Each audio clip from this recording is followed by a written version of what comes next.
This talks about an airshow I went to at Imperial War Museum Duxford about 2 years ago for their annual Battle of Britain airshow. I've not shot an airshow before, or if I have, it's been so long since I've been that I haven't got it in my archive at the moment and I can't remember going at all. So I've tried to shoot planes in flight before with varying degrees of success. I've sat through enough talks here to know you need to get shooting around 1/250 of a second to get some prop blur going. But in the past I've either been caught out because I'm not expecting planes, or I've had the wrong shutter speed because I've been bringing my camera up so fast. I've had the wrong lens, and generally it's just not been ready, not remembered the shutter speed, and the results haven't been terribly good. So this time, barring a downturn in the weather, I was going knowing that there would be propeller aircraft flying around and what sensors to use. The big question though was where should I stand to try and get the best shots. Fortunately, I've got a friend who goes to lots of air shows at Duxford, and he advised either going in the centre for planes or going up one end where the planes take off and land. So I ended up joining him there for the duration of the show. One thing I hadn't realised is that the facilities at Duxford are all on the north side of the runway. That means you're looking south towards the sun a lot of the time. And as I'm sure everyone who's watched lots of World War II films knows, the planes always come out of the sun because it's harder to see them. Well, that applies to photographers as well. You can't see them terribly well when they come out of the sun. So even minimum settings, I was struggling trying to focus in the first place. So I was going to the show with my family, and we wanted to look around the museum first. I think I took around 4 lenses on the day to account for different scenarios. So walking along the flight line, I was alternating between a 10-24 and an 18-135, depending on whether I was focusing on details, how much of a crowd was in front of the plane stopping me from shooting wider with the 18-135, or just whether I was trying to fit several planes in the shot. I took 2 camera buddies with me as I like to shoot video and stills. So for the air show itself, I'd been planning to shoot video with one of my cameras that had a 70-300 on it, and then use my 100-400 on the other body to shoot stills with. In the end though, I think I mainly ended up using the body with the 100-400 on it to shoot both stills and video, as it's easier than trying to keep switching between the 2 bodies. And I think that's probably why when we get to the main slideshow, you'll sometimes see that the aperture and ISO used may look different from what you might expect me to use for stills. And that's probably because I'd dialed in a different ISO and aperture for shooting video and then forgotten to switch it back for stills. Either that or I'd caught one of the dials by mistake, which I tend to find I do with the Fujifilm bodies, even when there's a lock on it. I forget to engage the lock and manage to knock the dial.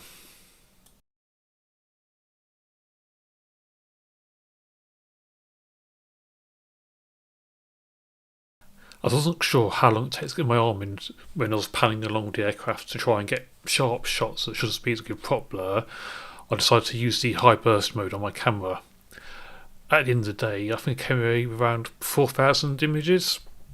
That obviously takes a long time to go through and cull, and I'd recently bought a license for Topaz AI and spent a lot of time just trying to see if that could help by sharpening up some borderline images and make them usable. In the end, I think I got things whittled down to around about 650 images.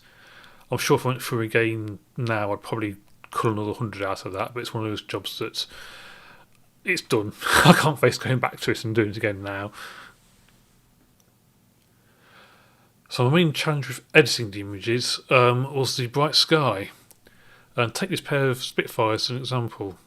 Just look at the planes themselves. I think I managed to get them pretty sharp actually, and had all the important prop blur going, but the sky is just completely blown out, and I've tried a few different things and I've just not been able to recover it at all. Fortunately, there weren't too many like that. There's a few where I've been able to cover quite a lot of detail, like this Lancaster for example. It doesn't look too promising to start with, but I was able to put out quite a lot of detail from the sky after editing, and there's only a couple of small areas that were a bit too blown out to save.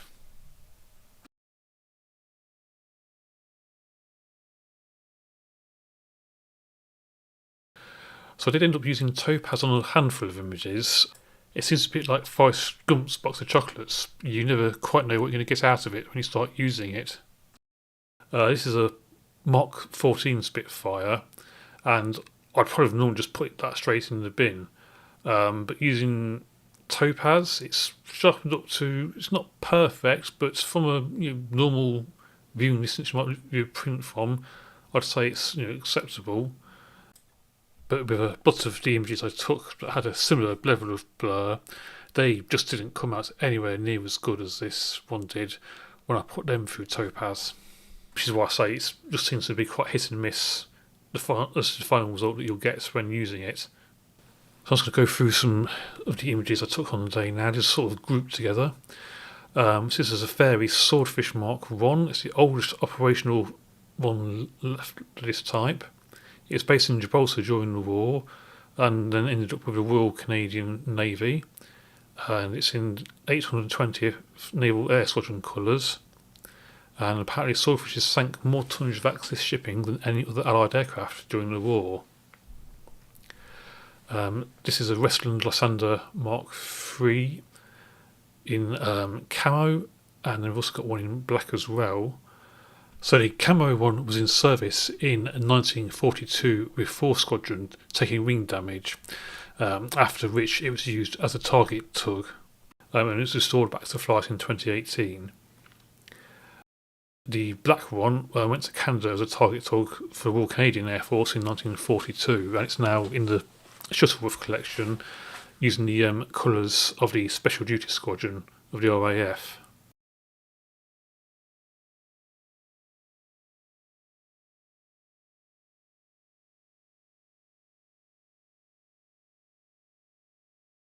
So here you have the Hispano. These are licence-built versions of the Messerschmitt 109, and the ones they had at the show were actually built in the 1950s and use Rolls-Royce Merlin engines, which you'd more commonly expect to find in Spitfires and other British aircraft of the era. And these planes were actually used in the 1968 film Bastard of Britain, and the yellow-nosed version was also used in the Tom Cruise film Valkyrie and the Christopher Nolan Dunkirk film.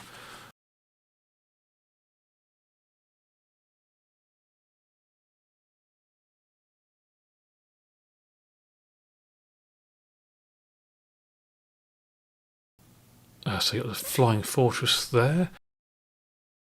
It's apparently the only airworthy one outside of the US, and originally known as Sally B, it's actually been painted up to represent the Memphis Belle on one side, which obviously I'm sure we all know from the film with the same name.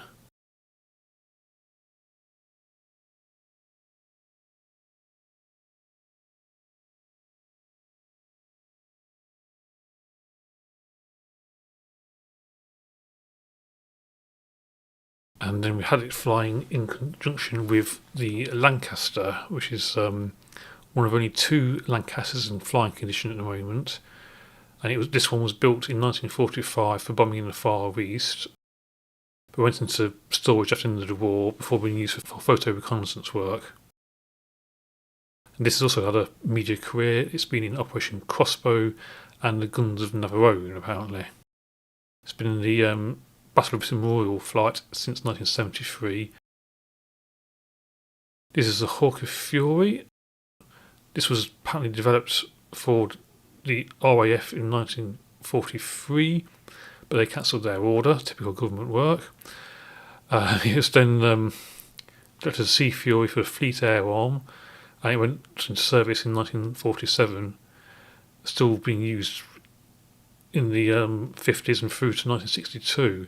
Apparently this particular one was built for the Iraqi Air Force in 1953.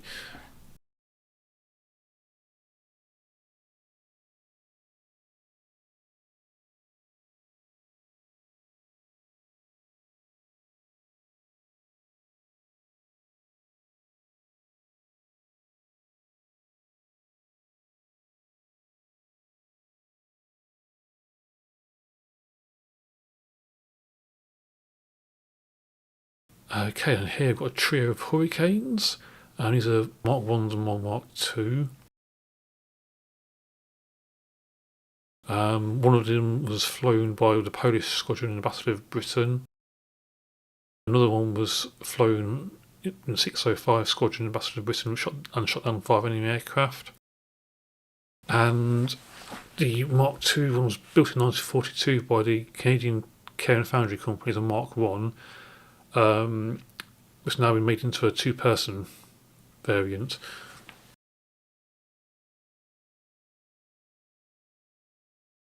Then we come to the Spitfires. So this is the P7308, which I believe is the only remaining airworthy Spitfire from the Battle of Britain.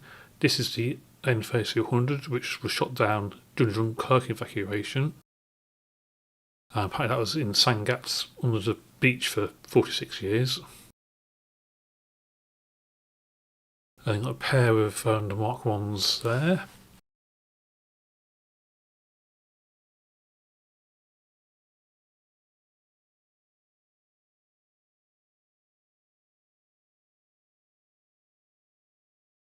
So that's the Mark 9B. Apparently that's using a TV series Piece of Cake, which isn't one I can say I've actually heard of. The TV series, it's not the plane, obviously. But apparently it flew over 80 combat sorties in 1943.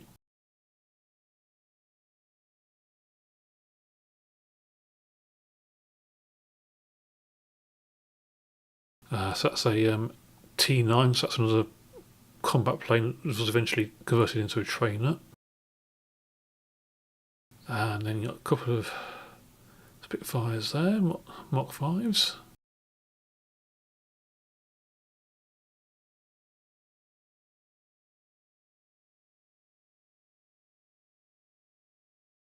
And another training variant of the Spitfire.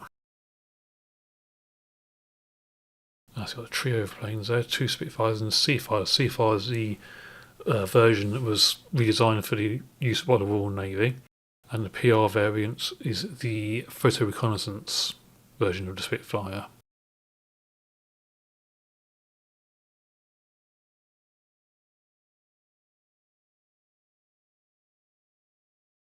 And the Mark 14 there, and it was the first mass-produced Spitfire to use a Rolls-Royce Griffon engine.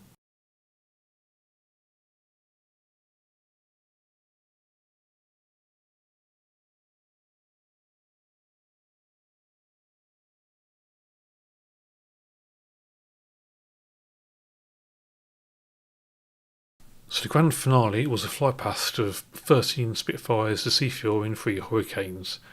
It was an impressive thing to see, just not easy to photograph well. I'd probably wanted to be in a plane behind them or on the airstrip in front of them to see them coming overhead, because otherwise you just got this group shot like this.